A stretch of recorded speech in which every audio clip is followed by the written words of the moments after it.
আজকে হুজুরির অভাব নাই, বাংলাদেশে মৌলবীর অভাব নাই, বাংলাদেশের বক্তার অভাব নাই, কিন্তু হকপন্থী মৌলবীর বড়ই অভাব। হকপন্থী মৌলবীগুলোরে যে কোনো ছলে বলে কলে কৌশলে জেলের ভিতরে রাখা হয়েছে। সরকার বাহাদুরকে বলি, আপনারা আমাদের শত্রু না, আমরাও আপনাদের শত্রু না, আপনাদেরও কল্যাণ আমরা চাই না। দয়া করে আলেমদের সঙ্গে দুর্ব্যবহার করবেন না, কারণ আলেমদের চোখের পানি আল্লাহ আজও কাল হোক কবুল করবে। আজকে জেলখানায় বসে যে আলেমেরা চোখের পানি ফেলতেছে, খোদার কসম ওই চোখের পানি একদিন গজব হয়ে নাজিল হবে, পালানোর জায়গা খুঁজে পাবেন না। ধর ধর ধরে না, এ মুসলমান, ধর ধর ধরে না, ধরলে আল্লাহ ছাড়ে না। ফেরাউন গেছে না আছে? ফেরাউন গেছে না আছে? নমরুদের বাচ্চা গেছে না আছে? আবু জেহেল গেছে না আছে? বেশি অহংকারী দেখায়েন না, বেশি মাতবরি করেন না। সময় আসবে পালানোর জন্য ইঁদুরের গর্তও খুঁজে পাবেন না। চিরকাল রামবাবু দাদাবাবুরা থাকবে না, একদিন একা হয়ে যাবেন।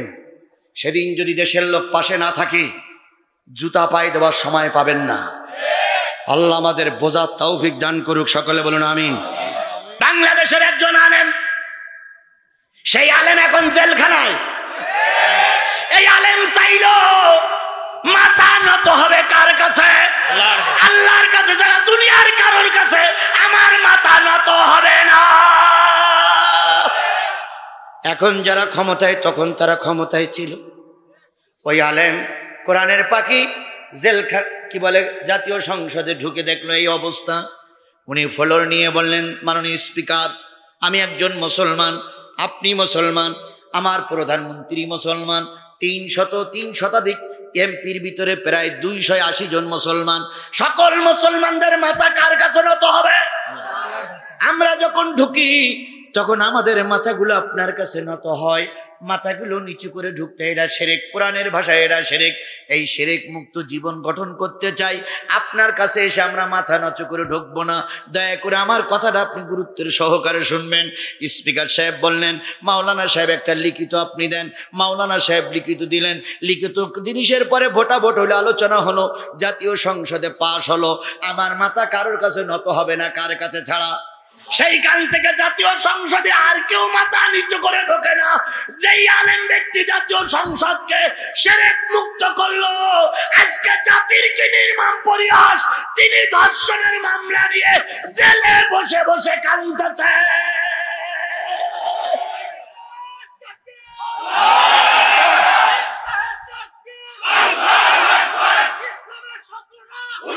আমার ভাইরা,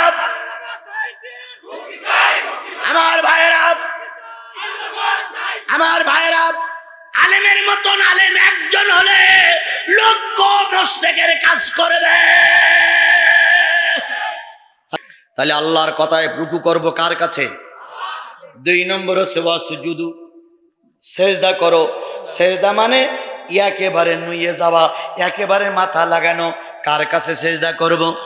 আরো জোরে বলেন, কার কাছে সেজদা করব?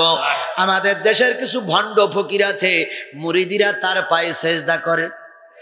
ভণ্ড বাবা খাজা বাবা দেখলে লাগে ডর, ফেরেশতারায় মারবে গুরুজ কবরের ভিতর। বাবারে, ফেরেশতারায় মারবে গুরুজ কবরের ভিতর। বাবা আবার গাজা খাইয়া নাচে বাবা ন্যাংটা হইয়া। আছে আছে আছে আছে। বাবা আবার গাজা খাইয়া নাচে বাবা ন্যাংটা হইয়া। দুই পাশে নারী পুরুষ, দুই পাশে নারী পুরুষ সেজদা দেয় পর পর, ফেরেশতারায় মারবে গুরুজ কবরের ভিতর। বাবারে, ফেরেশতারা মারবে গুরুজ কবরের ভিতর। পানি গড় গড়াইয়া পড়তাছে, বাবা আমায় ডাকতাছে। আছে আছে আছে আছে। পানি গড়গড়াইয়া পড়তাছে, বাবা আমায় ডাকতাছে, আয় রে মানিক আমার বুকে আয়। বুকের ভিতর আছে প্রাণ, তার ভিতরে মেশিন গান, ভান্ডারি বাবা আমায় পাগল বানাইছে। আছে না নাই? আরো জোরে বলেন আছে না নাই? শাহপরান বাবা আমায় পাগল বানাইছে, পাগল বানাইয়া জানি কোথায় লুকাইছে। বাবারে পাইবারে আসে, ঘুরতে আছি দেশে দেশে।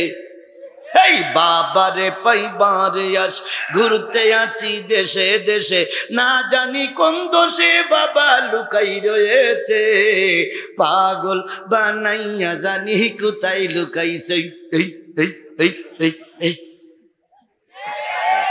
এবার আমি ওদের বিরুদ্ধে বলি, ওরে ও ভণ্ড বাবা, ওরে ও খাজা বাবা, রোজ হাসরে দেখবে তোমার কোন বাবা। কোরআনের ধারে ধারে না মাজারেতে গাঁজা খায়। আছে আছে আছে আছে আছে। কোরআনের ধারে ধারে না মাজারেতে গাঁজা খায়, লম্বা লম্বা চুল রেখেছে, শিকল পরা সারা গায়। মোছে ঢেকেছে মুখ, মোছে ঢেকেছে মুখ, চেনা যায় না কি কারবার। ওরে ও ভণ্ড বাবা, ওরে ও খাজা বাবা, রোজ হাসরে দেখবে তোমার কোন বাবা। এই জন্য সেজদা করতে হবে একমাত্র কার কাছে? আরো জোরে বলেন, কাকে সেজদা করতে হবে? নেতাকে সেজদা করা যাবে না, পীর বাবারে সেজদা করা যাবে না, ফকির বাবারে সেজদা করা যাবে না। আমি সেজদা করব একমাত্র কার কাছে? কাকে সেজদা করব?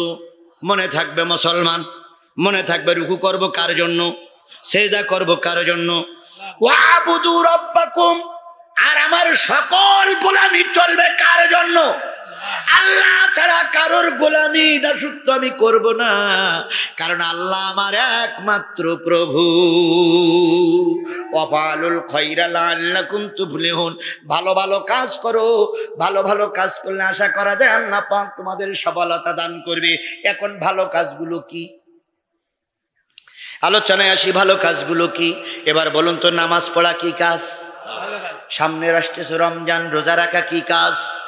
পয়সা বেশি হলে হজ করতে হয়, হজ করা কি কাজ? পয়সা বেশি হলে যাকাত দিতে হয়, কি কাজ? ভালো কাজ। মসজিদে মাদ্রাসার জন্য দান করলেন, কি কাজ? ভালো কাজ। মসজিদ বানাবেন, এটাও কি কাজ? ভালো কাজ। আবার কিছু কিছু খারাপ কাজ ভালো হয়, ভালো কাজ খারাপ হয়।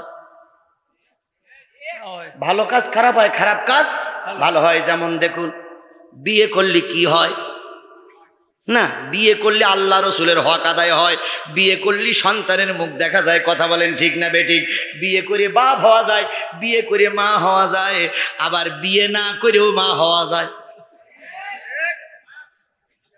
একই কাজ, কিন্তু একই কাজ। বিয়ের আগে ভালো না বিয়ের পরে ভালো? বিয়ের আগে খারাপ। কথা বলেন ঠিক না বেঠিক?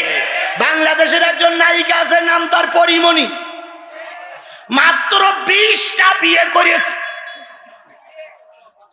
কয়টা? 20টা বিয়ে করেছে। বিয়ে করার পর একটা সন্তান হয়েছে। পরিমণি জানে না এই বাচ্চার বাপকে, কারণ 20 জন ব্যবহার করেছে। ও গরুর মতো, ও ছাগলের মতো। কথা বলেন ঠিক না বেঠিক? একটা কুকুরের যখন বাচ্চা হয়, 8টা 10টা কুকুর একটা মেয়ে কুকুরের ব্যবহার করে। মেয়ে কুকুর কি বলতে পারবে এই বাচ্চা কোন বাবা? বলতে পারে না। এই জন্য বাচ্চা দেশে ঠিকই, কিন্তু অবৈধ বাচ্চা।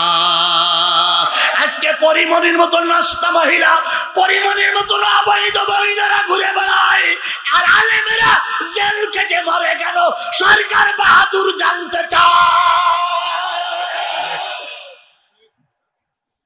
এ কথাগুলো বললি যদি রাজনীতি হয়, আমারে ডেকে আনা সে না নাই ভালো ছিল।